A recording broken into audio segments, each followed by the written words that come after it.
Tlesta x-xogħol ta' restawr fuq l-abside prinċipali fis-Santwarju tal-Madonna tas-Sacro Cuore f'ta' Sliema, intitolata Il-Glorja tal-Immakulata. Din l-opra tpitret biż-żejt fuq il-ġebla mill-artist Malti Giuseppe Calì fl-1892. L-istilu u t-tila huma tipiċi għal Calì b'kuluri ċari mhux qawwija. Ma' TVM News, ir-restawratur Pierre Buġejja qal li l-ħsarat fuq l-abside kienu ilhom minn żmien il-gwerra. Spjega li l-Knisja kienet intlaqtet mill-bombi bil-konsegwenza li ċċala il-ġebel u nfetħu l-konsenturi. Bekk, parti mix-xogħol kien li konsolidar tas-saqaf permezz ta' injezzjonijiet biex jistudaw il-ġebla.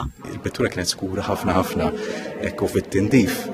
It-tindif kien ftit iktar kompless, kellek livelli differenti u xi ħaġa li ma stennejniex imbagħad kien li hemm livelli ieħor, ġifieri sibna intervent li probabbilment huwa intervent ta' restawru fil-passat illi kompla skurat ukoll anke l-pittura fil-fatt minna l-analiżi xjentifika u sibna li dan huwa materjal kienet ingħatat ix-xama l-pittura. Il-kappillan Father Martin Koleiro qal li qabel ma ġiet irrestawrata kellha partijiet neqsin li issa reġgħu tpittru. Spjega li jinserta żmien tajjeb għar-restawr minħabba li diġà kienu se jibdew isiru xogħlijiet simili fis-santwarju.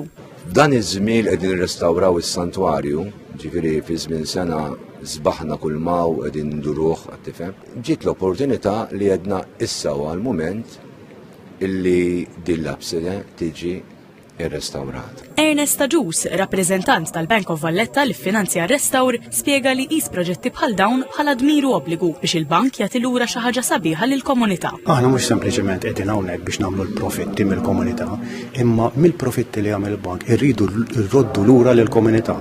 Irroddu lura mhux il-komunità tal-lum biss, imma għal ġenerazzjonijiet futuri. Fl-1892 Calì kien qatta madwar 22 ġurnata jaħdem fuq l-abside.